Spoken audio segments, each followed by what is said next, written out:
Hello everybody, it's Friday night and it is time for the Weekender once again. And this week we've another packed show filled with all the hobby news from across the industry in the last 7 days. On this week's show, John gets feral for Space Wolves, Ben drops a Bombshell on Trench Crusade, and I delve into the BattleKiwi fun and games and screaming flightless birds. On top of that, we also have a £50 gift voucher for one lucky subscriber to the YouTube channel. All you need to do is pop a comment below and you can be in with a chance to win £50 for Wayland games. Now sit back, relax, because your weekend starts here.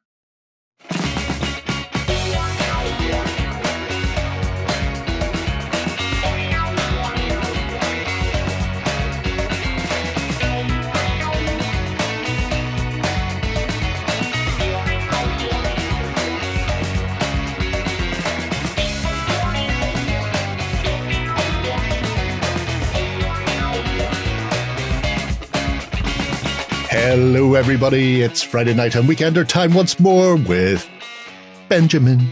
Hello. And John. Good evening. And we're all ready for our final Weekender before UKGE. No, this is the end. This is the last one. We're never doing another one ever again. Bum, bum, bum, my only friend, the end. But yes, we're rip-roaring ready to go. I'm hopped up on wow juice and too much sugar apparently. Did you know on the top of a tub of Nutella, it tells you that a single serving is a teaspoon? That's not I don't need that kind of negativity in my life. I scrape that sticker off. Yeah. They're fat shaming you, Jerry. Don't do it. They really are. Whole tub or nothing. So. No, I can't do that now. I tend to buy them at like 3/4 of a kilo these days. So the big jar. You can just sit there and scoop it out with a dessert spoon. Hammer it into you. But anyway, sometimes you need that sugar boost. Sometimes. So yeah, we've got a whole host of stuff to look forward to at UKGE. If you can't make it to Birmingham, then you can always join us on the live stream when that's rocking and rolling over the weekend. Mm-hmm. If there's anything that you think is going to be there that we should be going to look at, tell us, because we don't know. I just wander aimlessly around till I bump into things and stop moving. Cool. That looks cool. Pretty much. That's how I find games and stuff and things, and then spend money on them. And that's how I find the presents. Going Spooky Victorian Ghost board game. I had no idea I needed that in my life. But, yeah. And it worked out so well for you, Jerry. Yes. Yeah. It's all about the creepy things. So if you can't make it, join us live. If you can make it, don't tap on the glass. You'll frighten the animals inside the fish tank. Don't forget to lick Justin's head for bonus points. Right. Enough of that. I think it's time to kick into the news. Coming to you from the center of Northwestern Europe. Covering board games, war games, card games, and all that you love. It's the news. All right, then. We're going to be kicking things off with some heroic 10 mil from Wyrd Games. What? Or really small 15. Really small 15, big heads. More epic battle stuff is coming for the Day of Unchecked Colonial Aggression. Yes. As the cool kids call it. And they've been revealing more of the epic battles, revolutions, sprues. So there's quite a few of these coming. Mm-hmm. Some interesting little bits on them as well. So there's like a generic infantry sprue that contains, on this side you can see your rank and file line infantry. Over here, 5 little militia types in less regulation clothing. There's even a cannon on there. And look, tiny little British artilleryman heads with the sort of tarleton with the crest on it. So if you fancy changing these from colonial into British artillery. A bit of chopping. Chop. I also quite like this. Missing man. Because if you're running these as British, you'll need 2 flags in there. You'll have the King's colours and then your regimental colours. And then if you're running them as something like the American, the Continental Congressional Army, you just drop your other regulation infantrymen in there. Well, that's a nifty little addition. I assume that's what they've done it for. Yeah. I could be entirely wrong. And I'm sure somebody in the comments will explain that to me in great detail. Don't worry, I read everything. Especially when somebody's criticising me. So yes, you can paint them as either or then. Mm-hmm. At this scale, you're not going to notice any massive difference in uniformation. Although I will say this about uniforms. The Congressional Army didn't really, they didn't have a definite fixed uniform until very late on. It was like 1779. Oh, so right. It was halfway through the war before they went, our uniform will be blue with red facings. And then because of the severe lack of staff, they still didn't really have that across the board. So the actual Americans could be wearing anything up to and including red coats or militia, British militia wear from when they'd been part of the British Army. Or you can just paint them up in a variety of sort of browns and stuff and then slap some sort of facing colours on them to differentiate individual regiments. It's entirely up to you. Quite like the British infantry because it seems to have been taken by Lloyd compared to this sprue, which was taken by me. Look how detailed that is. Jerry. Lloyd. Jerry. Lloyd. If you're after the full-on British infantry, then you can completely go absolutely boogaloo with this one. It also includes things like your commanders. So when you're building up your army for epic battles, you can have a variety of command figures or command stands nearby your infantry regiments. And on top of that, they also have mercenary types. Mm-hmm. Mercenaries / ne'er-do-wells / others. So Hessians. Bring in. Damn Hessians. Bring in some of Cousin George's favourite Hessian mercenaries from the old country, rocking the mitre hats, looking fun.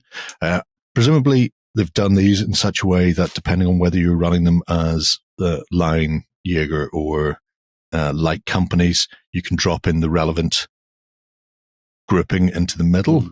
Because I can't think of another reason to have them individually like that. Although, what have we got? Color party. Yeah. There is enough to drop a color party into both. Or alternatively, just more line.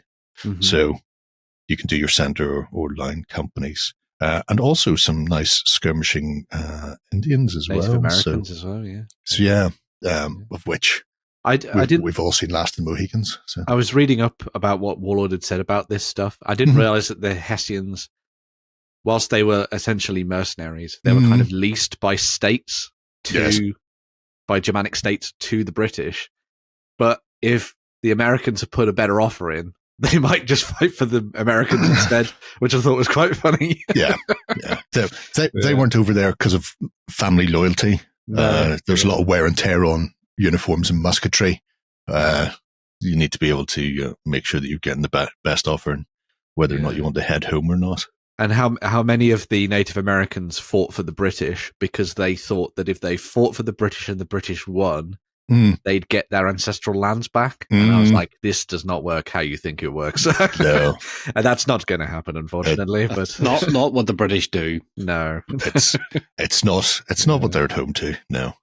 The Continental Army I quite like for the ramshackle nature of it. And if you're going to do it very early, sort of the first couple of years of the conflict, going absolutely ham on these and then having very few of the actual uniformed infantry in there is probably a better way to go. Like to see the musketry in there, or the long rifles rather. So you too can take pot shots at officers from a mile away.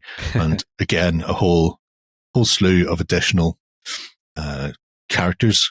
I imagine they're probably based them on specific people, but it's just a case of additional They normally commanders. do like a Warlord resin commander set. Yeah, commander set. Well, later on down the line. So they've done that for the other epic battles ranges they've done anyway. So if you are planning on rocking the early American Revolutionary War stuff, when it comes to the American flags, one of the very first flags they had was, the American flag now, the stars and stripes, as they call it. Yep. take the stars away and replace it with a Union flag. Oh, So you've got the Union up there, and then you've got the red and white stripes. Huh. Because for the first, it was very late on the first year, but they needed to come up with a flag to sort of fight under, and they wanted to sort of, we're rebelling against the government, but not the king. So we'll keep the Union flag up there. And it stuck Right. around for a couple of years. So late 77 to 79, go with the more militia style. Don't be as regimented in the colors, and certainly not go ham on the blue uniforms, and then stick that. I think they call it like the Grand Union flag or the Cambridge Union flag or something like that. Yeah. Throw that onto your ensigns and tear on, and you can fight your initial conflicts in there as well. Very cool. And then Yeah. obviously you can swap it over later on for the Mhm. ring of 13 stars. That's probably more well known. But yeah, it's shaping up to be an interesting collection. And I like the fact that it is, because of the period, you've got almost 10 years to play in. There's a bit of differences, mostly in the American side, with what they're fielding and how they look. Obviously the British are fairly nailed on by that stage as to exactly how they're going to be regimented and set out. But yeah, different area to play in, with your heroic 10s. I wonder if they'll have a big stand set up for UKGE. I wonder if Apparently, yes, there's going to be some Conflict 47 reveals. So we'll have to go and check out that. So, Oh no. well, my wobblies are chubbly. Yeah. Yeah. I might send you off as our roving reporter, Jerry, to go and talk to them about that. We'll see. So That's very good of you. You're letting me out. mainly because if I send Justin to do it, he'll do 5-minute interview. Where if you go, you'll do 20 minutes. So it's, There's no point in just going, hello, you've got some miniatures. Bye. I could, people can get that at home. Yeah. But yeah, well, I will. I'll bend their ear about whatever they've got going on there. We'll see what's happening in the world of Wallad. Mm-hmm. All right. Sticking with historical and tiny scaled. Yes. So the folks over at Micro Art Studio, they've been developing a really nice range of both sort of like 28mm and also sort of more epic scale terrain for their pre-painted lines. And the most recent addition to that is their 15mm/13.5mm. That's the way to go about it. Terrain for fighting out your Napoleonic battles on the tabletop. So if you're looking for one of the most iconic locations that pops up in all the artwork and everything like that, then you'll be able to get your hands on a pre-painted version of La Haisson for you to use in your games, defending it against the French and all that. Yes. Now, obviously, I say pre-painted. It's UV printed. They just use pre-painted as an easy enough term because who's going to search UV printed terrain? So I won't. Exactly. And you can't make me. So yes, you get all of the detailed exteriors, as you can see there. It's broken down into, I think it's 5 sections, as you can see. They've also designed it so it has not necessarily fully detailed interiors, as you'll see that some of the walls are just a HTF, but the actual floors are detailed. And that's something that Micro Art have done before in the past for their bolt action stuff, where you could for the use it as 28s, ruins, take it apart and things, which was really cool. They won an award from us for that. It was very good. Never sent us any free stuff. I'll get onto it. Better now. Better. Lucas.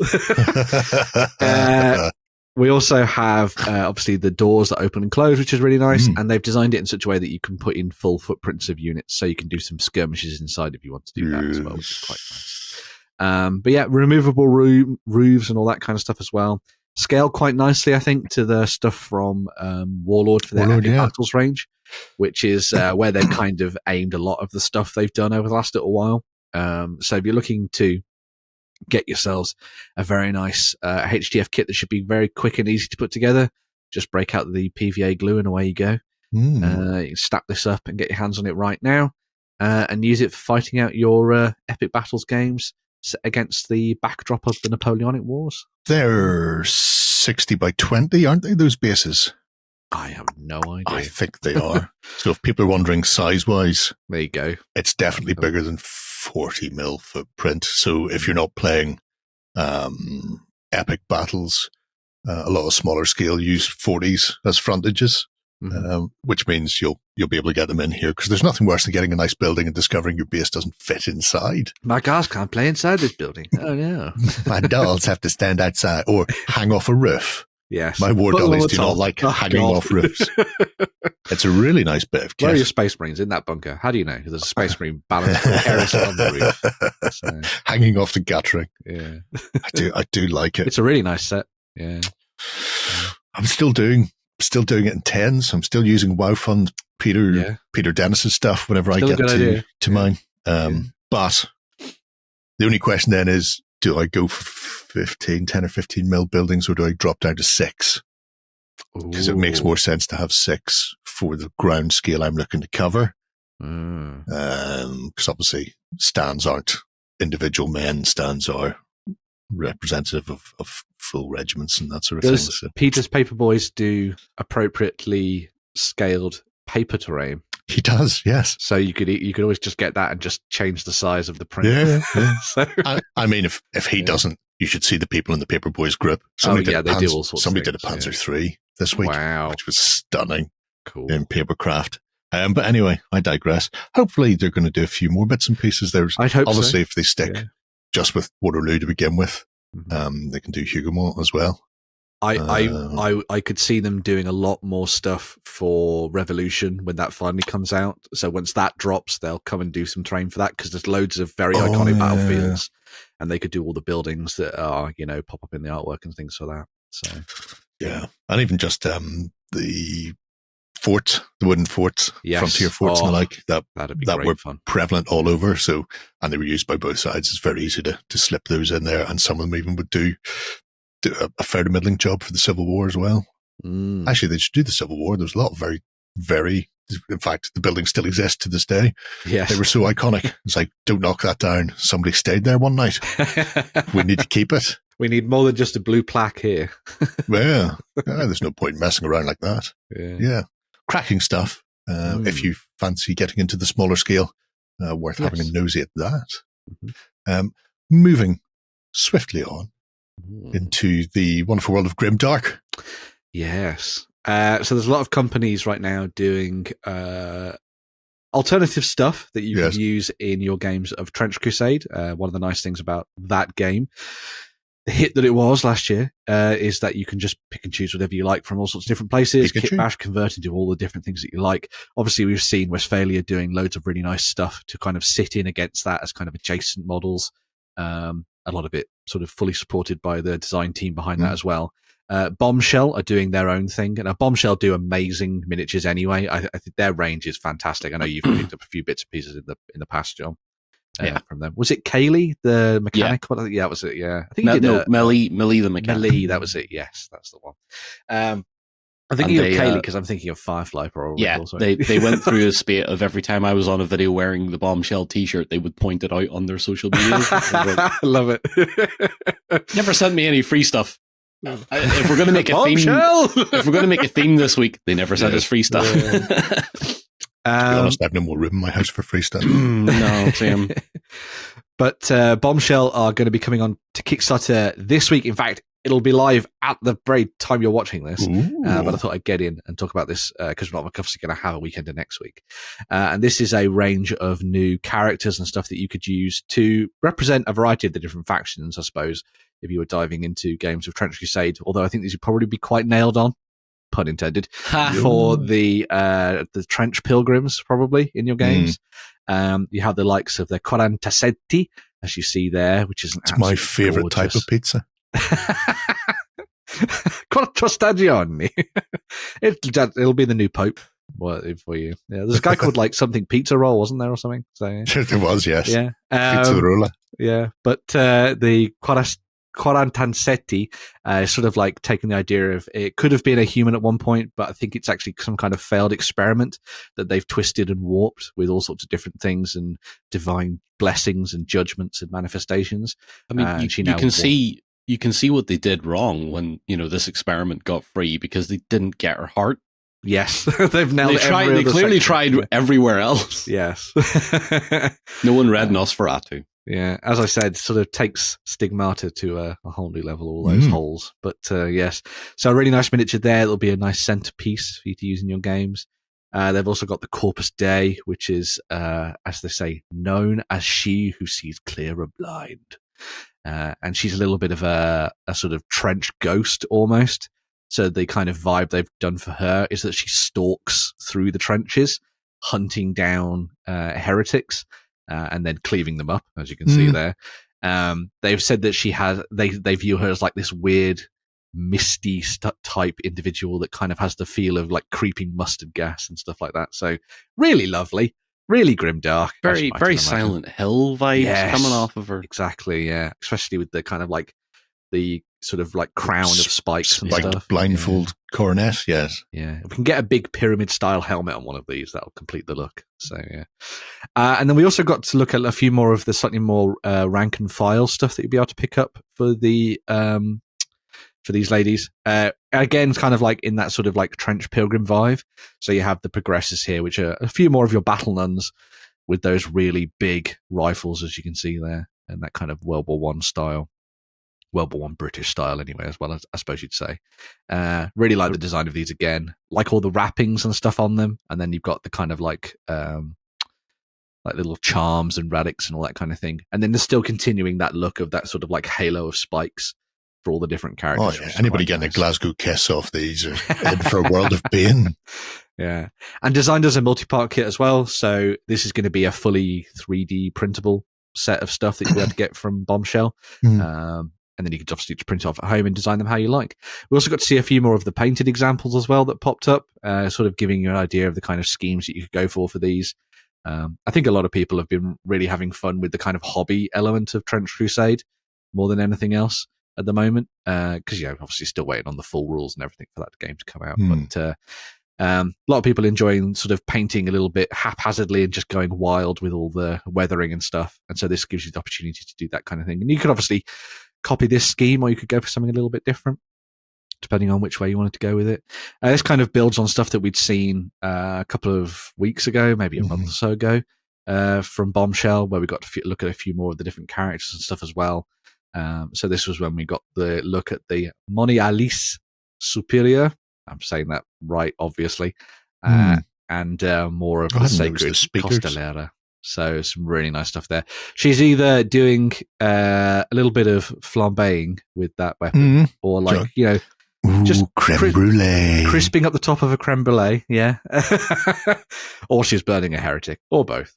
They give you tools to do everything. Both is good. Yeah. God provides.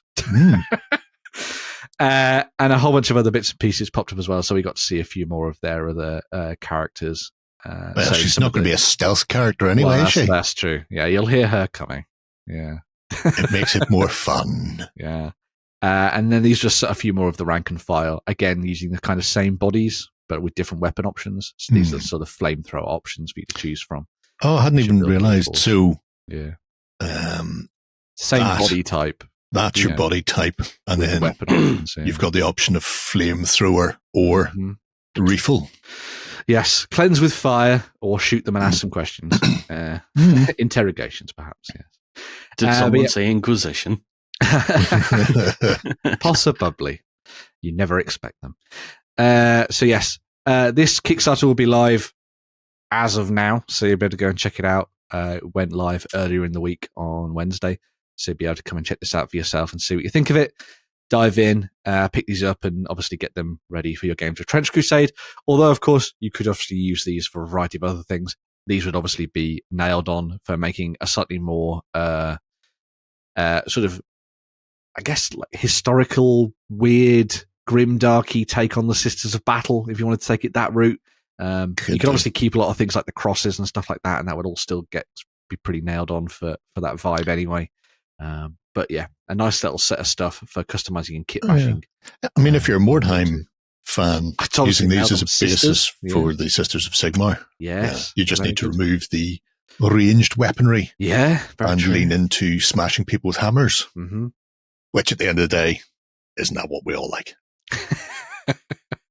It's all about smashy. So yes, keep an eye out for that one. Obviously, a little bit of a Kickstarter preview, but it's also live. So yes, go and back that. Have some Cool. fun. All right. I think we'll take a breath from the news and then check out the indie of the week. Someday I'm going to get an intro for this. This week's indie is going to be BattleKiwi. Ooh, I do like BattleKiwi. I think we've done it before. I'm positive we have way back at the start. Yes. We've a long time ago. certainly looked at BattleKiwi when they were just starting out with their Star Battles range of stuff. It's really nice. They are New Zealand. They do sell across the world, and often the comments below this video would read, really nice stuff. I don't want to order a block of wood from New Zealand. Think of the shipping. ... And the reason we're here is because that ... can ... off. BattleKiwi now have partners in the UK, the EU, and the USA. So you can get your stuff close to home if you need it. Yes. Now, I will preface this. They have different websites for each of them. I'm not looking at the UK one.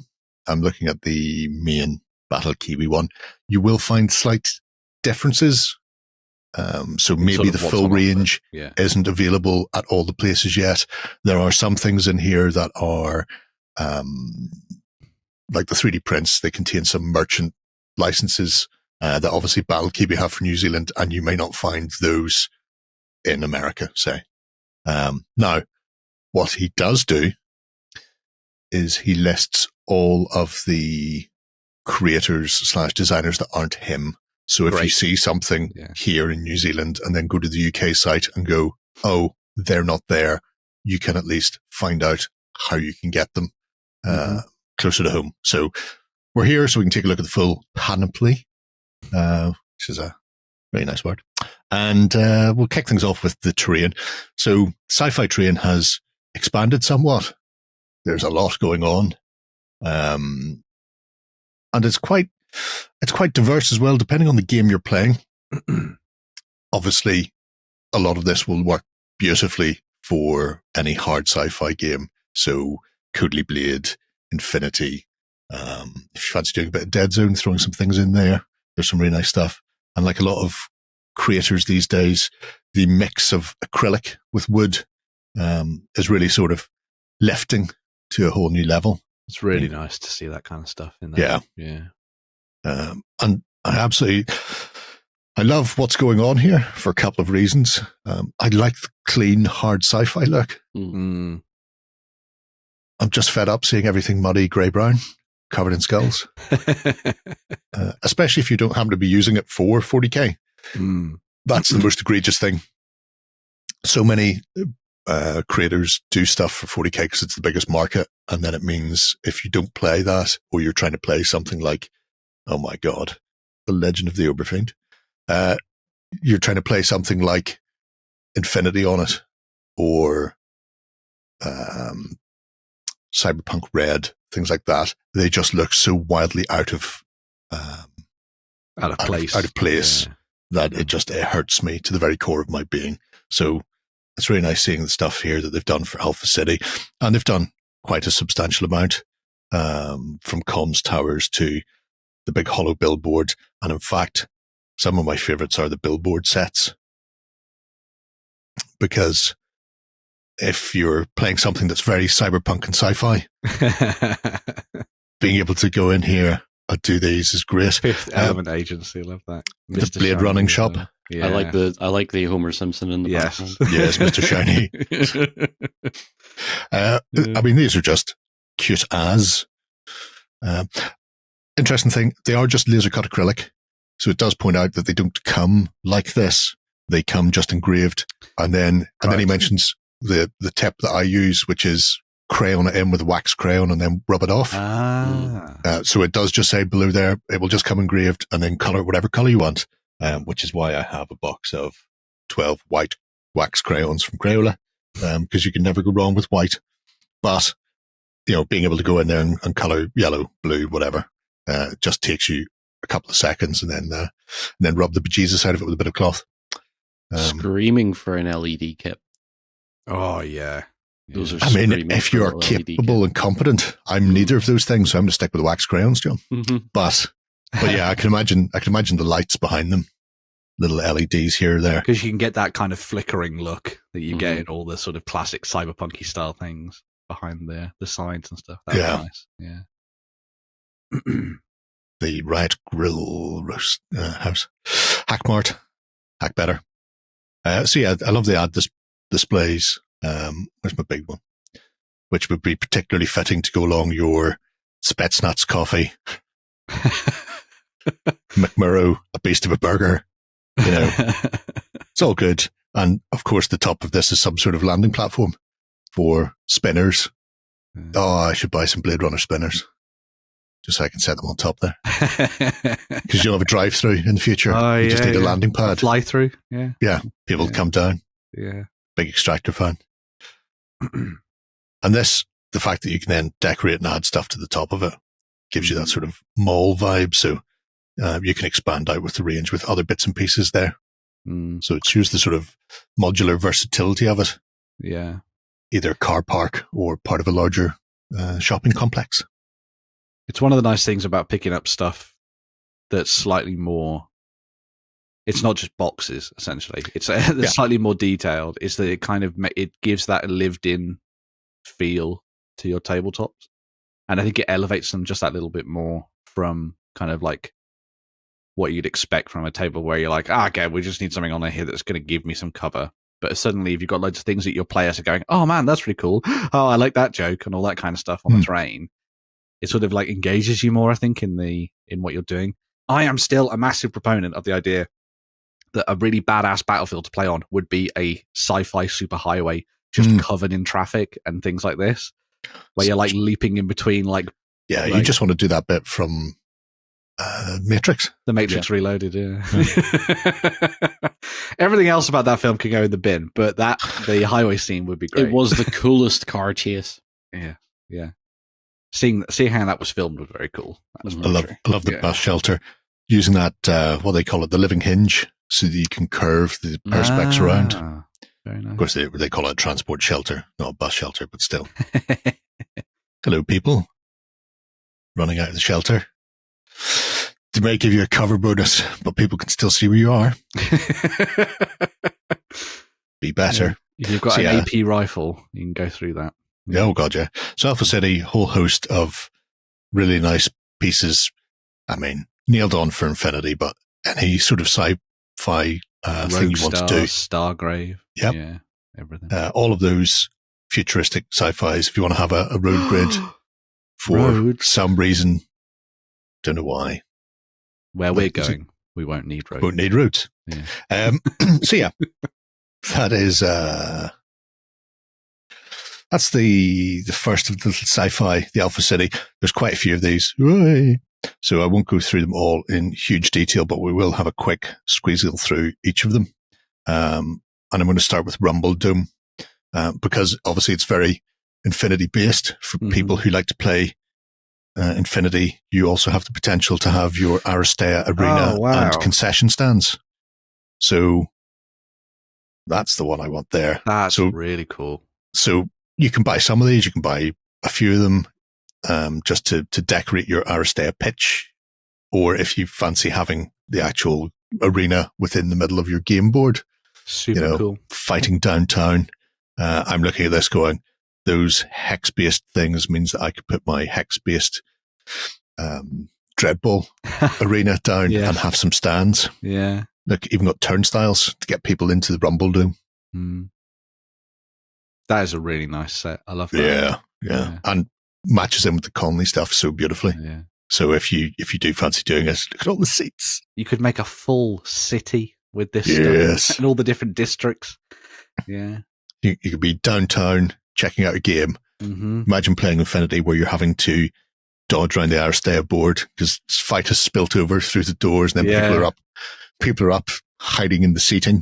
A lot of players in Aristea have versions of them in Infinity as well. Yes, they do. So you could always switch it out, be like, throw me my gun.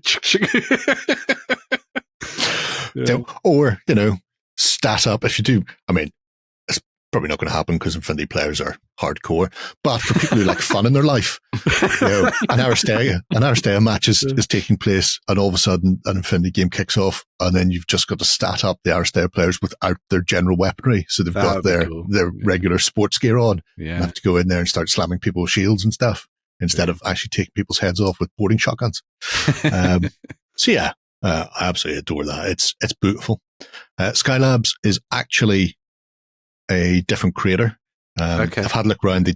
I can't find a site for them, but I found out there's a few people in America and a few others who have obviously the merchant rights to sell those. So if you're looking for a big tag style hanger, which is chunky and monkey, quite nice, stay shiny, pre-prime white. That is that is nailed on for 012 and the Isn't kind of police stuff. Yeah, love that. But it's okay. However, the massive Muhammad, this is really why I like their stuff. Yeah. And I mean, again, using that hinge and actually using it to make the treads on the tracks is genius. But you two can fight through the back of a mammoth, which I'm assuming that stands for something. People at home can tell me what mammoth stands for. Something I look forward to that acronym. Yeah. Like BFG. We all know what that really means. Yes.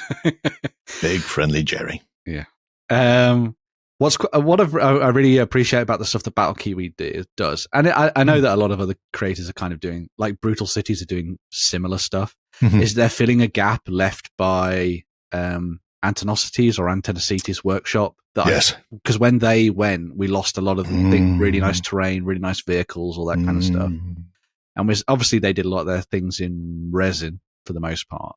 But it's nice vehicles and resin, but they did a lot of wood and acrylic stuff, for the core stuff. Yeah. So having this stuff popping up is really nice for kind of filling that gap in the market.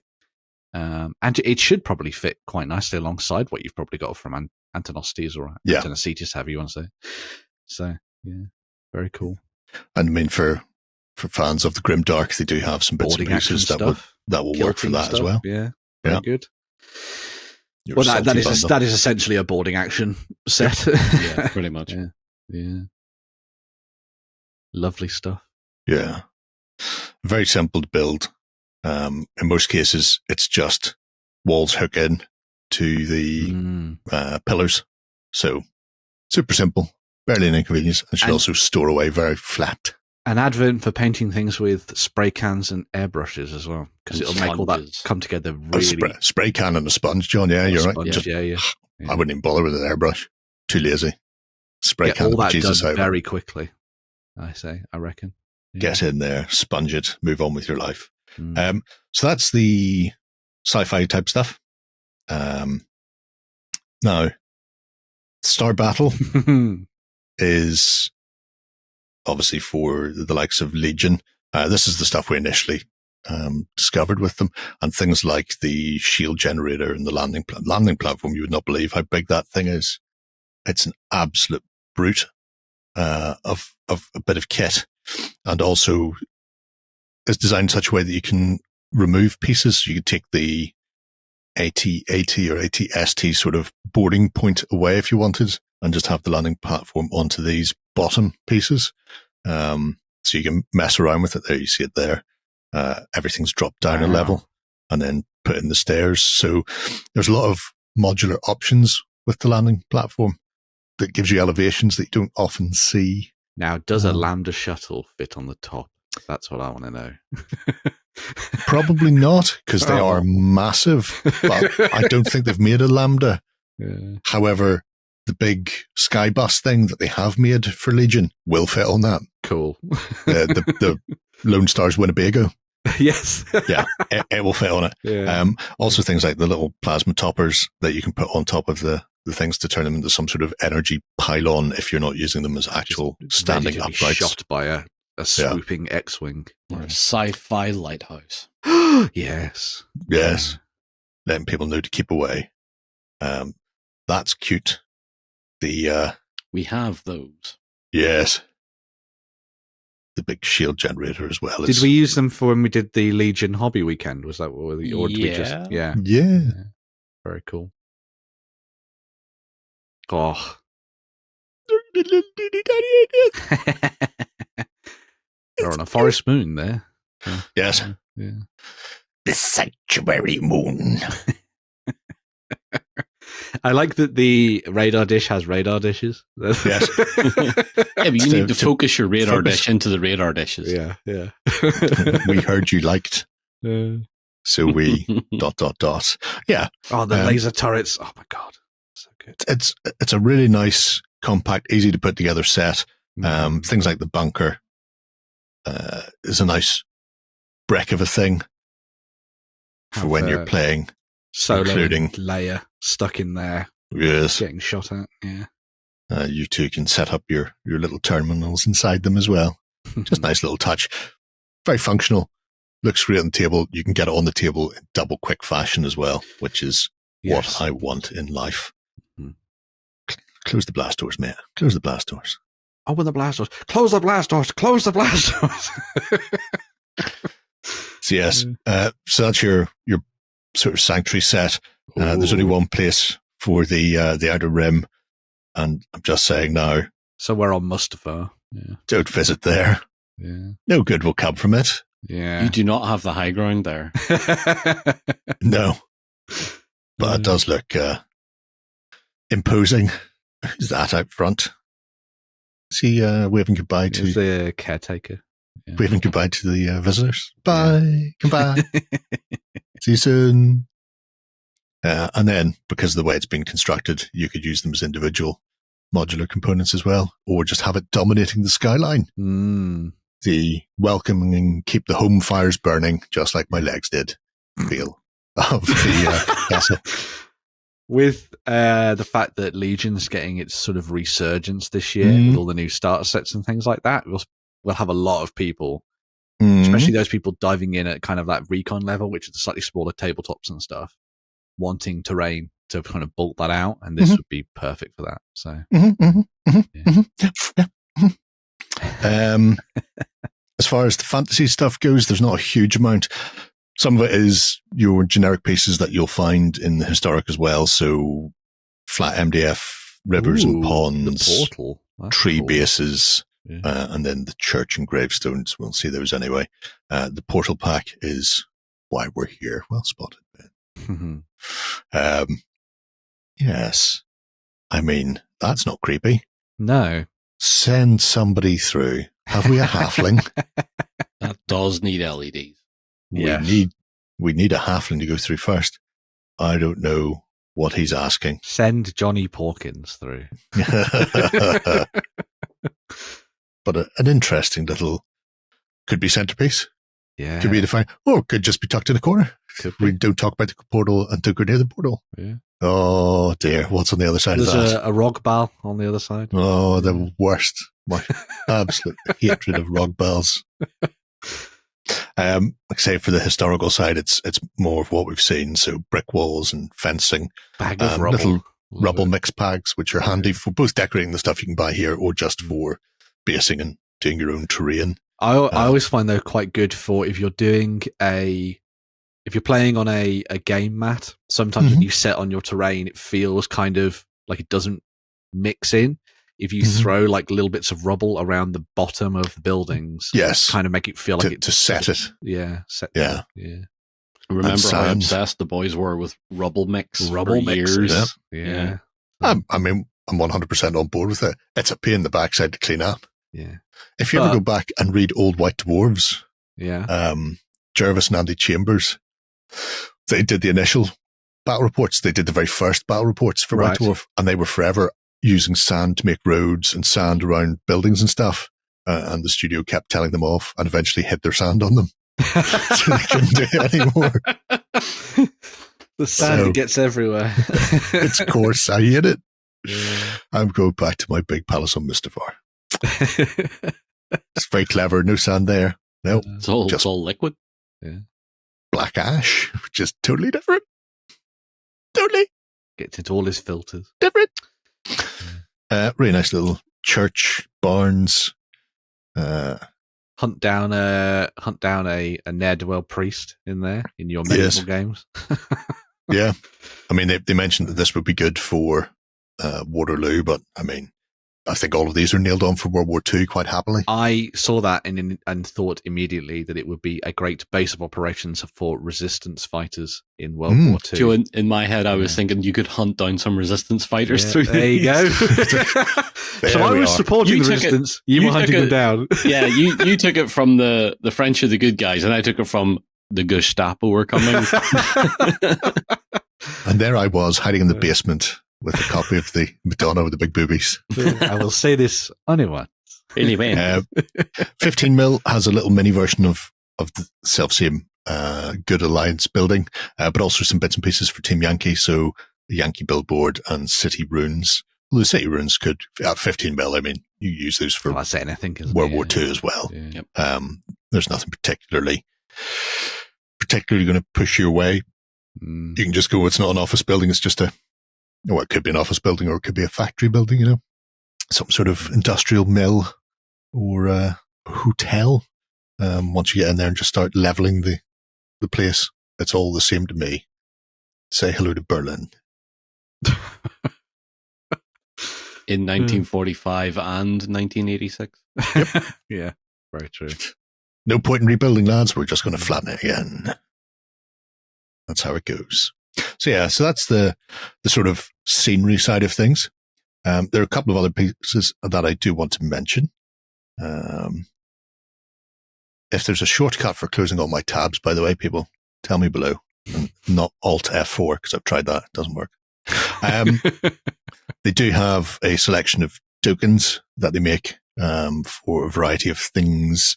So if you're after Saga, for example, or Kingly Wars, you can pick up bits and pieces in here. So generic measuring sticks. Swords. Yeah. Yes, which everybody loves. And also the fatigue markers, which I quite like that they've gone with the delightful Celtic Triskelon or whatever it's called, which is just really nice. Kingly Wars have a couple. So measuring arcs, which would obviously work for other games, especially now that the old world's back, you'll require a 90-degree rather than forward you charge setting a arcs. tape measure down and going, look, honestly, this is 45 degrees. I always just used to fold a bit of paper if I didn't have an arc template with me, which I did one day at the club, and the child playing opposite me was baffled by what was happening by my judicious use of origami. What is this origami nonsense? Kings of War token set. You two can get a host of little things to mark your various bits. Look, I looked at the new Basilians last week. That's the old plastic ones. There you go. I really like their battle boxes because I was going to point. That was the final thing I was going to point out specifically for you and your Star Wars Crisis Protocol. Shatterpoint, and the battle boxes are perfect. Okay. Yeah. It's like you read my mind. So rather than all your tokens and everything just spreading out across the table, as my friends want to do, you can just pack it all inside those boxes. It's really handy. Yeah, really and the boxes are all magnetized at the corners, so it stacks and stays together. Yeah. Which means you can have your tokens trays, support cards, and the like in one. Your little measuring doohickey. Yeah. I quite like this up here. I have no idea what this is. It's the struggle tracker. Right. So tugs of war like Dreadball. Oh, okay. They do have their own little laser cut acrylic ones in there. Yeah. To show back and forth that, as they point out, are non-nudgeable because they insert in there. So if you bump the table, they don't fly off. Because as it stands, you just put the little squares onto them. So they do say you can still use the core box tracker cubes, but to be brutally honest, if you've bought this, just use them. Just use those because you've got the really nice logos and stuff on it. Yeah, and again, when you hit the table, they won't all go flying, which is good. And then you also have these little trays, which are really cute. It all fits in there, and then you can stick your have your stance card in front of stance cards in the back, so they're not sitting 15 feet deep at a table with cards everywhere. So yes, I did think of you. We were specifically coming to look at this. I didn't really worry about anything else that was in the battle box section. I would go, Ben will like this. I have been looking at these as options. So the only thing I'd do is I don't know whether or not I'd leave it in. It's just MDF, or if I'd just spray the whole thing like black or something like that. But I think it's probably perfectly fine just keeping it as it's MDF. To be honest, you can get that BattleKiwi bit customed. By the way, it doesn't have to be BattleKiwi. You can change that. if you know how to do that. So if you're just after the card bits, you don't need the big boxy of track. Say, for example, you've made your friend battle, so you just need the cards for your figures, and you don't have to worry about the templates or anything else. Things like that. Yeah. I think so. Yeah. Beyond that, I mean, they do have other bits and pieces in there for other games. So, if you're looking for any sort of tracker, boxy type thing, they cover most of the bases. They even have bases. It makes a lot of sense. But yeah, if you are after any of the stuff, you can then go into here. Let's see, Ooze up there now. They did have it lurking at the bottom. Yeah, I believe it goes via, it'll give you like an Instagram post where they announce it. That's being done in France, I believe. So you don't have to worry about imports and shipping and all the rest of that. It's all taken care of because it's coming from inside the EU. And likewise for people in the UK, you can just go there, and USA. Like I say, the individual pages may not have everything that we've seen. However, it will have a substantial amount, and you can always reach out and ask about things that aren't on there. So, for example, the giant billboard from the Conley set isn't on the UK page yet. Right. If you happen to want a giant neon cowboy billboard, and to be brutally honest, I think I do. But there's no harm in asking, are you, can you, will you? And if they say no, then you just go, oh, well, I'll just order it from New Zealand then. Nothing stopping you from just ordering it from New Zealand. Gets delivered by Kiwi as well. So. Yes. That's why it takes some time. Yeah, they can't fly. So. Yeah, I just have to drag it. By the way, if you've never heard a Kiwi howl, I suggest you stop this video, go to YouTube, and then just Google that. Because it is terrifying. Absolutely terrifying. Right. On that note, I think it's time for some more news. Even more news, bitches. All right, then. Back with some more news. And a not unexpected big one coming from Games Workshop. Grab your adamantine muzzles and get your rabies shots out, because we have Space Wolves coming back to the 40k tables. As you can tell, I worked way too hard on that line, and I was practicing it before I started recording again. Brilliant. Because it's the only joke I'm going to make this week. So there we go. Yeah. We have, of course, a load of Space Wolves, because we couldn't just let the Blood Angels lie in their pit of shame and awful model rework. Workshop had to go ahead and do something actually good with Space Marines. So have I said enough yet? No? Blood Angels were terrible? Blood Angels were shit, right? Well, okay, cool. So the Space Wolves are reining us back in from our Space Marine hate with some nice new models and a new launch box set with its own particularly nice, actually, special cover for it as well. I am enjoying the new codex, the launch codex covers. They are quite nice. As you can imagine, with Space Wolves coming back, we've got a whole load of Primarisified stuff. This battle leader, this Wolfguard battle leader is so nice. However, I do think a modern Space Wolf player should be basically going unhelmed for practically everything. Yeah. Because those helmets, those Primaris helmets are nice, but they're just too clean and tidy for something as feral as a Space Wolf. So we have this guy who's got a couple of options for his head. Now, obviously, that really means there's only one option for the head. Yeah. You have to imagine he's not fitting that hair in that helmet anyway. Yeah. Well, exactly. No, he's probably not, unless you're doing one of those special effects, latex covers. For people. Now I can't not imagine Space Wolves an hour before any battle gingerly pulling skull caps down to make sure the hair's all tight in so they can actually get the helmet on. That's it, exactly. So moving on from that, we have our new Wolf Priest. This is the one guy I would say keep the helm. The Odin beard, though. Wow. Yes. Well, okay, fine. I'll let you away with the Odin beard, but you've got to paint that tattoo on it. Oh, god damn it. I think you draw that in with pen. I think that's what they've done.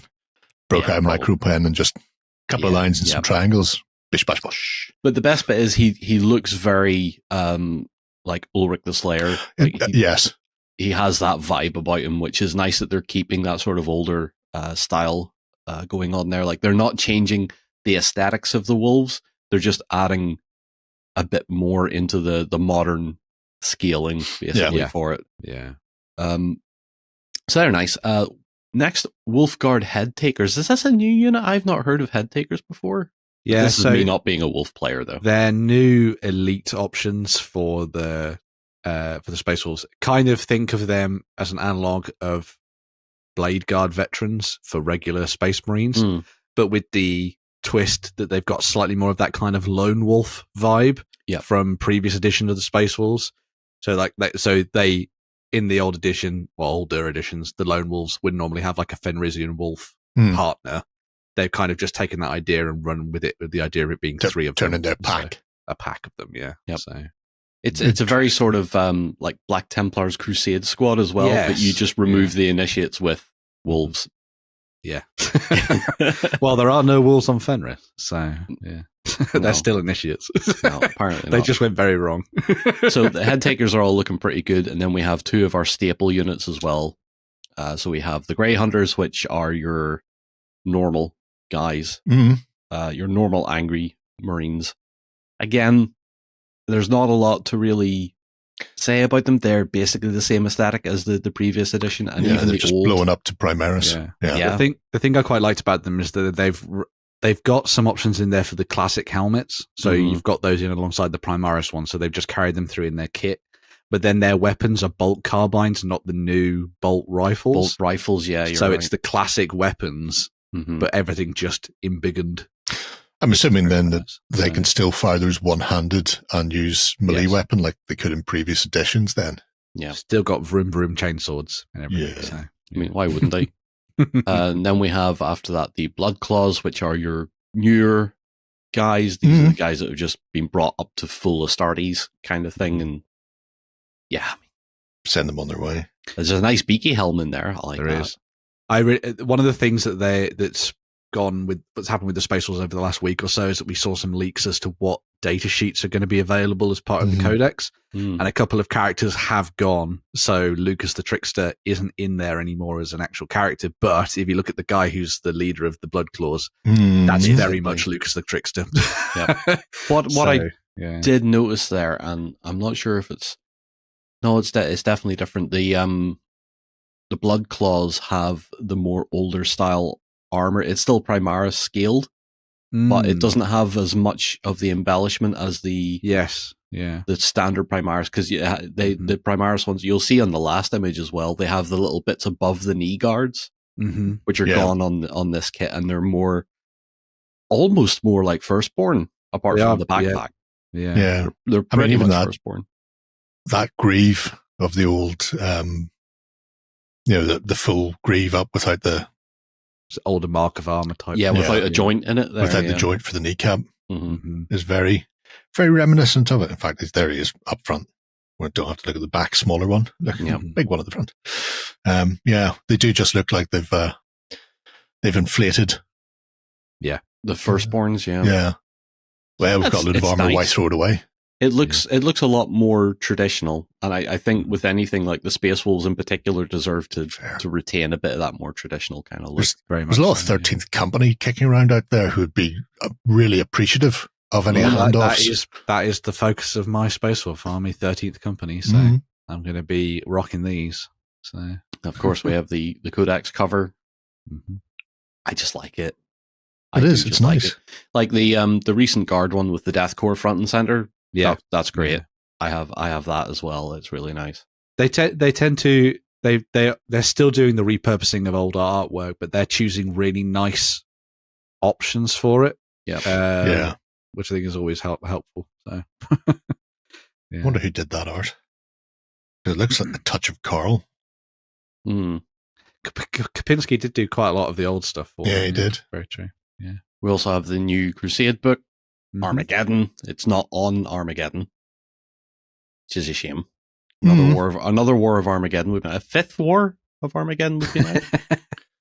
Well, like that, definitely up there. Yeah. The focus is the Imperium battling against the forces of chaos once again, as you might imagine. And, a really nice new story about the Grey Knights. And what do the Grey Knights get? Some, like a mace for the Nemesis Dread Knight. So big whoop. Jesus Christ. I mean, seriously. I just want new Terminator models for them. Yeah. Bunny Fufu bouncing through the forest. It seems like the most obvious range refresh. Yeah, whatever. It is only 2 sprues. Yeah. It's Terminators and regulars, and then that's it. Move on with your life. Yeah. Yeah. They did Castell and Crow, and then they decided that'll be enough. That's right. They did, yeah. I forgot about him. Yeah. Disappointing. Yes, very much so. The other thing then is a chapter-approved mission deck coming. Mm-hmm. Yeah, so this is a new set of match play stuff for 2025 through to 2026, but they've added some nice new bits and pieces in here to kind of make, as a lot of people have said online, make 40k fun. So they've added in an asymmetric set of missions. Sure. So if you want to play games where it's not equally balanced between either side, you want to play with teams and that kind of thing, they've thrown in some rules for sort of the rules make the fun, as Monica would say. And then they've also added in a set of specific missions for incursion level games. Mm-hmm. So rather than you having to use the standard set of missions and then retrofit them to play smaller games at 1,000 points, they've put in specific missions and deployment maps and stuff like that for playing 1,000 point games. So you've got a little bit more of a sort of balanced play field, sort of playing out your smaller games, your starting games of 40k, which are still quite a lot of models at 1,000 point nowadays because everything's so cheap points wise, not money wise. But yeah, so some interesting stuff there in those packs. I think I might end up picking up that mission deck because we tend to play sort of 1,000 points anyway. So possibly something that I'll add to my cart alongside the Space Wolves this weekend when the pre-orders go live. Little minx. Yeah. I will just say, on the subject of Carl, if people aren't aware, he suffered a major stroke recently. He did, yeah. So he had already been dealing with cancer for the past 5 or 6 years, had a couple of minor strokes and a heart attack. And then about 2 months ago, there was a major stroke. So he's currently not able to work. He has started GoFundMe.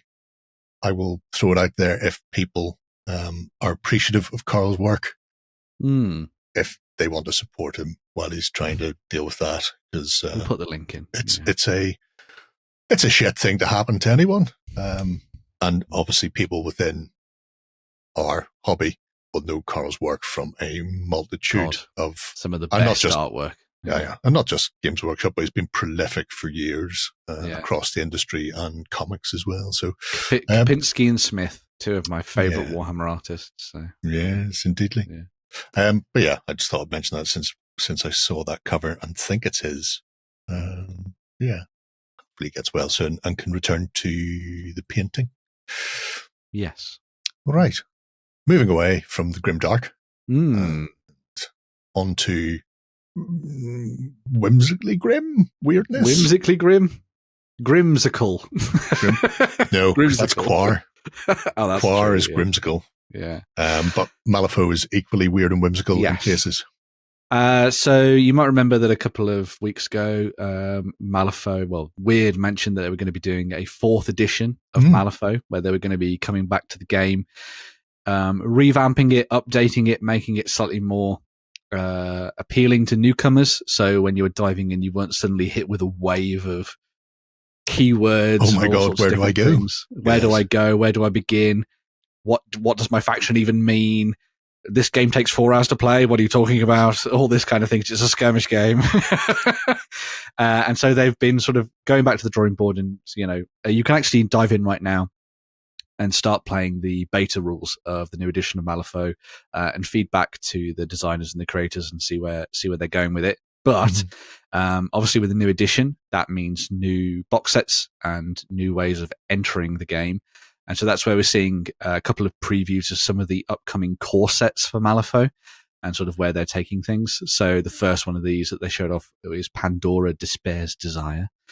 which comes with a lovely selection of miniatures in there. So you get Pandora herself, you've got the Poltergeist, which I think is an absolutely gorgeous miniature. The Sorrows, the 3 Sorrows there on the left, alongside Candy and Baby Cade as well. So this is a lot of notable characters from Malifaux that have been revamped and updated for the new edition.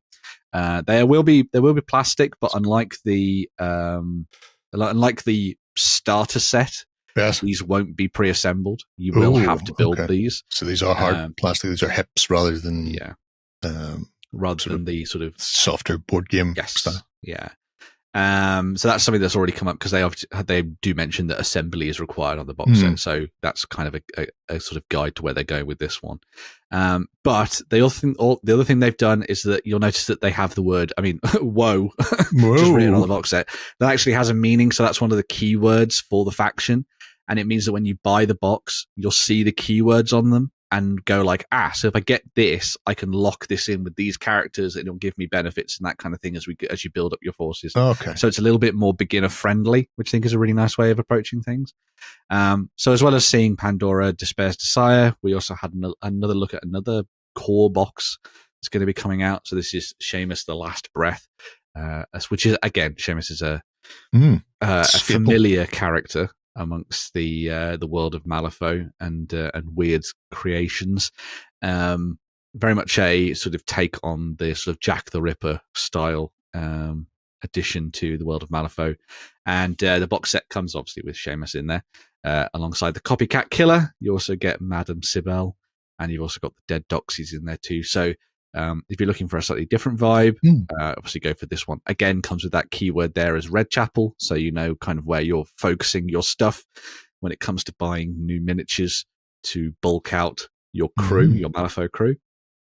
And obviously one of the nice things about Malifaux is that, a lot of the time you bring your set of models to the table and you decide in the moment before you start playing the game which figures you're actually going to take, which I think is a really nice touch. Yes. So, having more stuff is never a bad thing, but these will be a great starting point for those people who want to dive in and start playing as one of the particular factions of the game. I don't doubt that we're going to be seeing a lot more of these box sets coming out that cover a variety of the sort of core keywords for various factions, as well as things like the starter set and stuff, which will come with the pre-assembled miniatures to get you going in the game. And get you started with it. But as I say, if you're somebody who's interested in Malifaux and you want to give it a go, or maybe you sort of enjoyed previous editions of the game, so I played 2nd edition, I think it was, and you want to kind of revisit the game, you can go and check out the beta rules right now and get your hands on that and start playing it and seeing what you think about the changes that they're making to it. Because the more people with the feedback on the game, the better it'll probably be. So, yeah. It worked for D&D 5th. So, yeah. And that lasted, didn't it? Just leave that pregnant pause hanging in the air. Yeah. No, it does it looks absolutely fascinating. I am surprised that they've decided to go with hips assembled miniatures for their starter sets. I could be wrong, but the fact that they've mentioned that it's pre-assembled, that it's not pre-assembled on the box, that you have to build them, I would imagine that's the case. It's not a major issue for me. Yeah.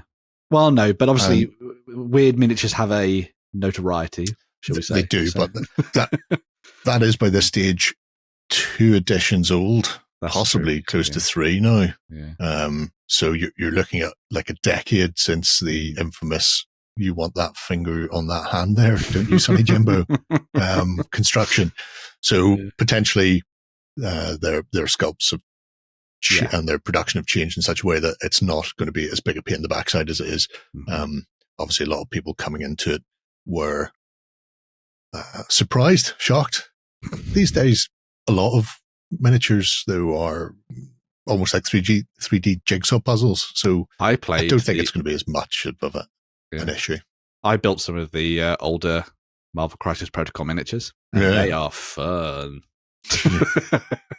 So they certainly do. Start with an F and a U in there. 2-part battle droid heads, anyone?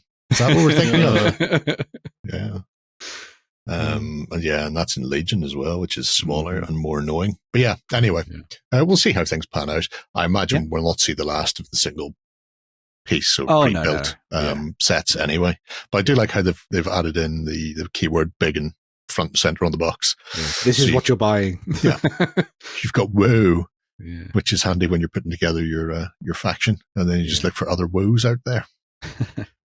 just build it that way. It requires a lot less poking around through back corners of the internet trying to work out what other figures or models within the range share that keyword, because it wasn't, like you said, it wasn't readily identifiable for non-Malifaux players, and even somebody who might know what they're looking for possibly would run into a bit of difficulties trying to find it sometimes. Right, we have a final bit of news. Some upcoming bits and pieces coming from Parabellum Wargames for Conquest, Leok, and Conquest Fibib. That is what they are. The last argument of Kings and First Blood. Shut up. A massive new Yoroni coming for Conquest. I believe this has been given to me because it's practically unpronounceable. I'm going with the Genya for this one. Yeah. It's a monstrous creature, and the whole Yoroni range are monsters anyway. In fact, fat demon sumo warrior, anyone? Cool. So it's a faction that's made up entirely of brutes, as they call them. So sort of large ogre type figures. There's no small things in here, which means when it comes to adding a monster or two into the faction, they've really gone ham. So this absolute brute is one of a dual set that can be built in game. The other version is the Die, much easier to pronounce, Die, who is more of a sort of standard warrior type. Interestingly, when you're looking at them game-wise, they both share a very similar stat line. The things that will differentiate them is we'll talk about the Die first because he's the simpler of the two to field, and in a force that's very good for beginners because you just push everything forward and don't think. He's got a lot going on for him in that respect. The Die is like a feudal demon warrior. He's got a slightly better clash value, so he'll hit about 2/3 of the time compared to the Genya. I'm sticking with that. But he has less cleave, so while he will devastate lightly armed opponents with 14 attacks at Clash 4, the cleave is only 1, so substantially bigger targets or well-defended targets will shrug a lot of that off. He does have a really fun little action ability, though, compared to his mate. He has a thing called Sweeping Step, where if he's not in combat, he can just march 12 inches through any units or characters in the way. Wow. He just has to end in a position where he's not overlapping bases or whatever. Cool. Yeah. And then you choose one of the things you've just ran through and carve them up. So he can just storm through your opponent's line, devastate it as he goes, and then just stand there at the back going, yeah, my work here's done. Suck it up, other people. Which is nice. And he does look absolutely fantastic. He does. He does look like a demonic samurai. The Genya, on the other hand, has gone absolutely wrong. And while he may have a worse clash value, so he's only going to hit about half the time, and he's got 1 less attack, his cleave is massive. He's got a cleave of 3. So he will, whatever he hits, he will kill, well, which is always good. And then he has the added benefit of stacking the ideal cards. So the Yoroni works slightly differently from other factions in that you don't build a command deck with specific cards for specific units. Instead, you've got 1 of 5 different cards, Chi, Shu, Ka, other things, Wu. But every time you activate a unit that has a matching card, you get a buff on that unit for that turn. You can use any card at any time to do this. So you could go, oh, I've stacked it incorrectly, or I've got a Chi here and I've no Chi units left to activate. It doesn't matter. You can still use it. You just don't get the benefit that turn. The nice thing about him, he has all of them, as does his mate. The Die can also activate on any card and gets a buff from anyone. The difference is the Genya keeps whatever buff you've put on for the entire game. So if you activate him with each card, it stacks, so his abilities increase and his force increases every turn until your opponent cries. Cries a lot. And it means you can set things up in such a way that there's one of them will increase his movement stat by 2 for the rest of the game. So maybe you give it that first so that he's going to be in a position where he can outcharge cavalry, which therefore will mean he'll get the clash first. Or maybe you stack some of the combat buff bonuses, things like that, to him first, so that whenever he hits combat, he will already be pre-buffed. You've got choices. It's one of the things that makes the Yoroni a very beginner-friendly faction, that you don't have to sit and think so much about your initial opening moves and how your command deck is going to be structured every turn, because you know that whatever card comes up, you can activate whatever unit you need to, so you're less at your opponent's mercy than in another faction where you go, oh, he's suddenly done something and I wasn't expecting to activate those yet, so their card's halfway down the stack and they're going to be murdered and killed before that happens. You've always got the option to activate with these. And the models look absolutely fantastic for a Jill Park plastic kit. There's a lot of mentalism going on in there. Considering that Conquest is a 35mm game anyway, which is bigger than normal. Yes. And then only the Yoroni are pretty big as it is. I can't wait to see how big these actually look scale-wise when you set them up against stuff. Because I know they're going to be showing these off at UKGE, no doubt. I can't wait to see how they... I was trying to see whether or not I had any. So. Well, not of that, because obviously it's not out yet, but that's the standard monster base for them. Yep. Yeah. Wow. Which is... about 110 mil. So that's your base. Yeah.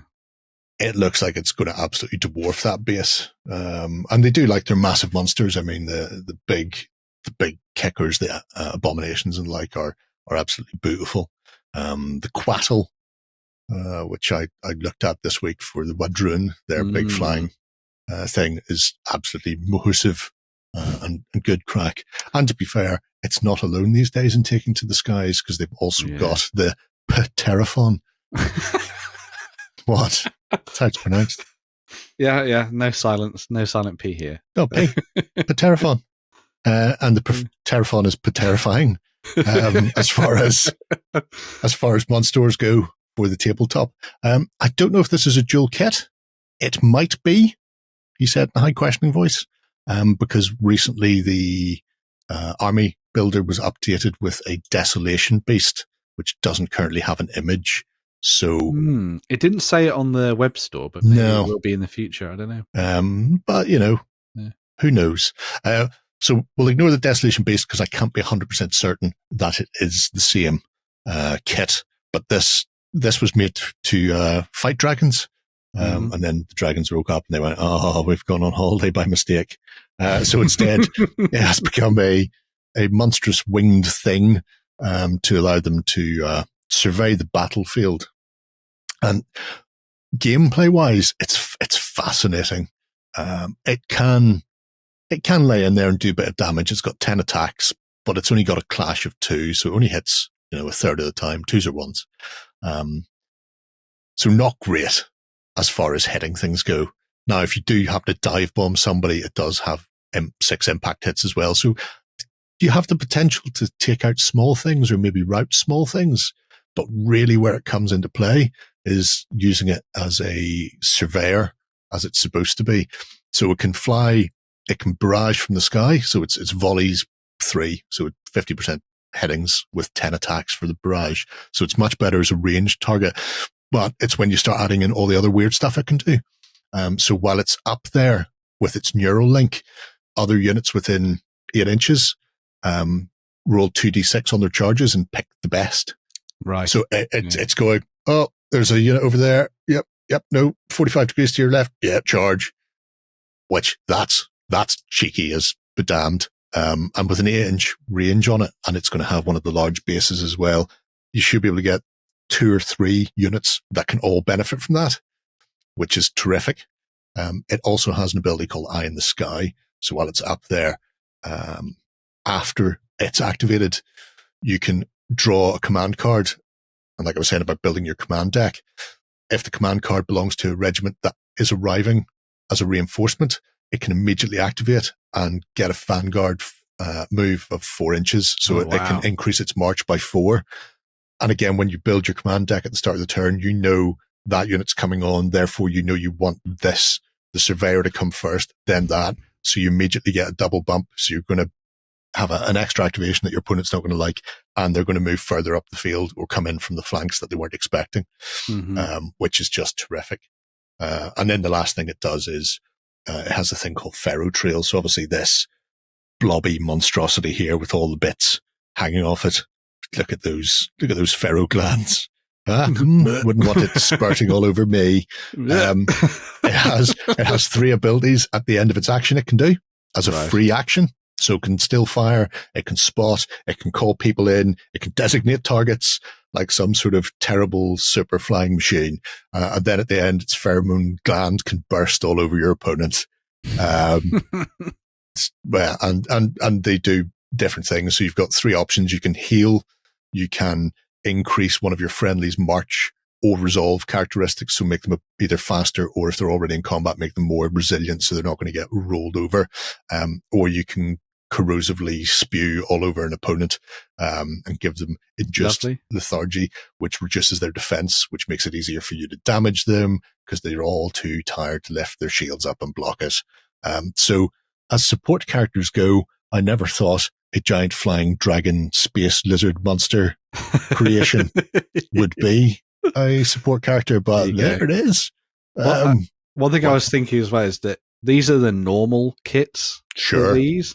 Imagine what they're going to do if they ever make artisan series of the yokai and the Terraform. Well, I mean, the Talos and then the Nord, the Frost Giant, have both got artisan series resins, and they are stunningly good. So it's not beyond the realms of possibility. I've seen the Abomination. Yes, it's lovely. The Abomination artisan series is absolutely amazeballs. And while it still looks like the plastic version, it's different enough that, when I say it's different enough, it's the same and wildly different at the same time. They haven't just gone, here's what an Abomination is in plastic, make a resin version with more details. They've gone, here's what Abomination is. Now let's see what we could do to just turn it up to 11. Let's add giant lobster crab claws and stuff to it, spraying out from everywhere, frightening all the children. And so cracking stuff for Conquest, Loic, and Fubib. If you happen to be at UKGE, they have also shown off their little Peaky Flounder. So every year for convention season, they do a little resin thing that you can use in-game. They've done the aggressive attack chickens. They had a different fish type thing last year as well. They're fond of their fish. Mystery fish gnomes. Yeah. Yes. So this is, I'm going to call him Alfie. Looks like a catfish because he's got whiskers on him, but who knows? Yeah. But rocking some sort of weird harpoon-like Tommy gun. Yeah. It's Tommy. All of it is insane. Every man jack of it is insane, but makes perfect sense considering UKGE's in Birmingham. Just starting off there with their Peaky Flounder. Yeah. Which is a program I've been told I should really watch. And someday good. I will. Good. Yeah. So yes, if you fancy something bizarre, their little convention miniature every year is always good crack, even if you're not a Conquesty player. But it'll also be available online, and there will be 10 black plastic Peaky Flounders. And if you find one of those, you get a free First Blood warband, I think it is, or like a First Blood set. Nice. So keep an eye out. Nice. Don't just be like, oh, this one's in black plastic. Go, oh my god. Make hamburger country. Yeah. Sweet. I think that's plenty of news for this week. We shall have a swish and come back and check out a couple of campaigns to round out the show. All right, then. We're going to be kicking things off, literally, with some giant monsters kicking off. Yes. Oh.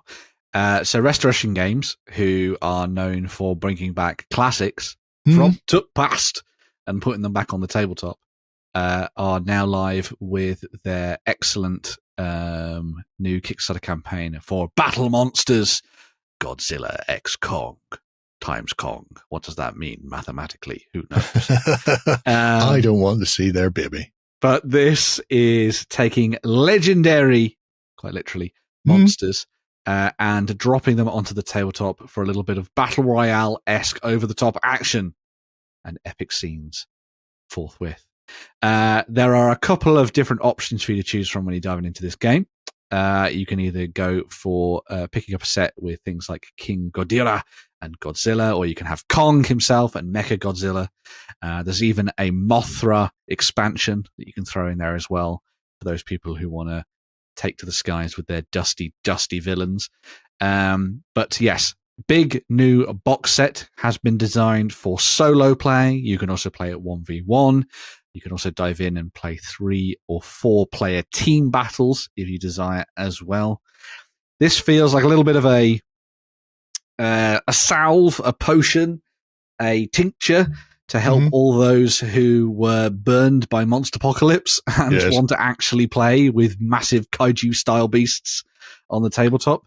And it's through Restoration Games, who are pretty well known for doing pretty awesome updates and twists on classics. Now, you might be thinking, but hold on a second. Surely a monkey will get absolutely destroyed by a nuclear lightning bolt breathing lizard. I mean, that is, of course, the first question. But the second question is, but what DNA does this draw on in order to make it such a restoration of an old classic? And that's because it's built on the DNA of the classic Battle Masters, if you remember that. I do remember Battle Masters. So did we talk about that the other week? We did. Oh, might have done on XLBS, actually. So the creator of Battle Masters has come back, and because he didn't get to really do what he really, really wanted to when it came to Battle Masters, the old original game, he's now been let off the chain. And obviously he can't quite recreate that game, because it would be very Warhammer coded. They've instead gone down the route of taking the massive creatures like Godzilla and Kong and stuff like that, and throwing them into the mix as part of Robin Smith of a new game with the old Streisand. DNA running through the back of it. As I said, you get the big monsters, obviously, for either side, but then they are supported by the likes of other creatures and things like that are linked to those particular beasts, alongside vehicles. You got tanks and airplanes and helicopters and troops and all sorts of other things like that as well. It'll also allow you to dive into all the kind of things you'd expect for a game of this sort. You'll be able to destroy buildings, throw people around, like pick up Kong and throw them at a skyscraper and things like that. Smash vehicles, pick them up and throw them at other people and all that kind of thing too. Lots of updates and tweaks, obviously, to the classic mechanics, but also making it very intuitive for new people to dive in and have some fun with as well. Seems like this one came kind of like out of the wild, and I was like, what the hell is this? Because initially when I looked at it on Kickstarter, I thought it was just some knockoff 3D prints for like Godzilla Kong battles on the tabletop. And then I was like, oh crap, this is actually like a game. And that looks like Kyle Chandler, though. This is why I'm paused here. You're obsessed with that now. Yeah. Wasn't he in? Was he in one of the recent Godzillas? I can't remember. I remember him being in Angel's Dance and Early Edition. It's probably the only things I've seen him in. But presumably he must be like the human interest. Yeah. Can people in Hollywood please stop adding human interest to Godzilla and King Kong movies? Yeah. Nobody's there to see the humans. Nobody. It's like Transformers. Nobody gives a crap about Shia LaBeouf. Exactly. That's twice he's been mentioned in the episode, so he's getting his actual cannibal, getting his dues. So yes, a whole new big campaign from Restoration Games, split over the 2 box sets. Obviously, you can buy both of them if you want, and just have more options. And as I say, there's also the Mothra expansion in there as well, which throws in a 5th beastie for you to have some fun with. But yeah, looks good fun. If you're into monster smashing fun on the tabletop and you don't have access to Monster Apocalypse, or you didn't play the old Mantic game of Pacific Rim. Well, River Horse, actually, I suppose. River Horse, yeah. River Horse, not Mantic. It's because Alessio's involved. Alessio's there now, done things before, but yeah. So yes, plenty of fun to be had with this one, I'm sure. Obviously, lots of options for you to buy in and get the bundle of stuff. But I'll leave that up to you whether or not you think it's worth the moolah. So, yeah. Player choice. King Kong versus Mecha Godzilla. Listen to me, internet. I know we've not always seen eye to eye on the ones and zeros. But please, God, please, somebody make Mecha Streisand and Mecha Roman Smith from the South Park episode so they can fight Mothra. Please. Please. New from Wargames Atlantic. Robin Smith. Anyway, already funded. 13 days left on it. Yeah. Mm-hmm. 12 by the time you see this, I suppose. So there you go, folks. Mm-hmm. Big, extravagant, expansive Hollywood. And now, the opposite. Yes. So going from massive monsters and big games and licenses and all that kind of thing, we're going to a small sort of indie style Kickstarter campaign. Unexpected. Now, Midlam do loads and loads of these campaigns where they fund a collection, a handful of miniatures that could be used in your fantasy games, your role-playing games, whichever way you wanted to go with these. And in this case, we have Midlam back on Kickstarter with their Dwarven Townsfolk. So if you're playing games like, Frostgrave or Guards of Traitors' Toll, all that kind of thing, this is a wonderful little set of figures for you to pick up. They're all going to be in 28mm scale and metal, glorious, glorious metal, for you to drop into your games and have some fun. You've got, I really love the names of the characters, by the way. They're very good. Especially Horseshoe. Yes. For the blacksmith. So you have a watchman, a blacksmith, a potion seller, sell my goods, so good. 2 shopkeepers. Doggy Pit the miner, a rat catcher, the baker, the dwarven lord and lady, Hencris Buns. Love it. A whole bunch of different options for you to choose from for building up a wonderful selection of dwarves to use on your tabletops. So good. Buy them for the names alone. That's what you got to do. The reason that I think they don't do massive, let's do 100 figures at once and do us for a whole year is because it would take more than a year to come up with the names for them. Yes. This way it keeps the puns manageable, focused. Yeah. Ragnarok. For Thosa Better Rock. Oh my God. I love all of these. Especially, Guards of Traitors' Toll is obviously it's come out with a load of humans. Yeah. However, we know the fantasy races are there because there was a little drunk dwarf. There was a special dwarf, yeah. Yeah, and there's talk about adjusting stat lines and stuff for other fantasy races. So the fact that you need a load of civilians kicking around in your town, adding in some extras that aren't just more humans is a great way of doing it. It is. Add a bit of variety to your streets. Yeah. And then, I think Guard of Traitors' Toll has been a excellent vehicle for a lot of creators to suddenly find more avenues for their RPG civilians to suddenly be used in something else. And so having options like these, I think, and especially having them done in that kind of classic style and in metal as well, I think it'll be really fun for a lot of people to have some fun with. 24 quid. 24 quid. Can't say better than that. It's less than £3 a figure, which these days is remarkable for fantasy miniatures. Getting them in lovely metal coming in September. Also recommend obviously going to check out Midlam in their own on the web store and all that kind of thing. Yes. As I say, they've been doing these campaigns every couple of months or something like that, where they come up with new ideas. They've done things like cultists, for Cthulhu-esque stuff and all sorts of different things. Gnolls, orcs, ogres, all sorts of different stuff. Halflings, thieving halflings, yeah, racist yeah. elves.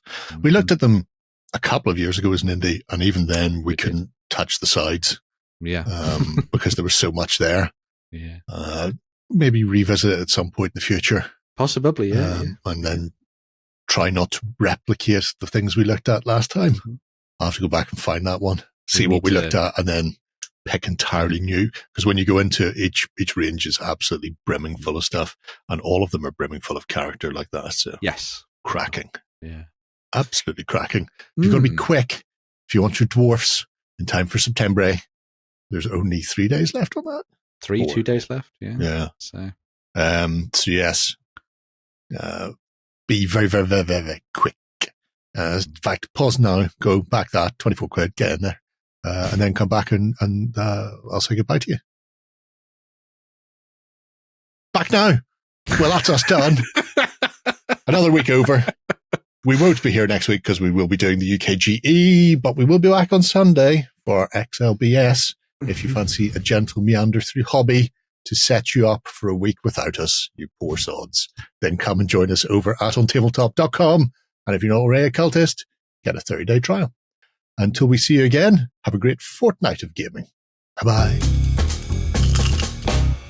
Go ahead and check out our other content on screen now. And while you're at it, why not hit subscribe and remember to ding our dong. Go on, you know you want to click it. Go on.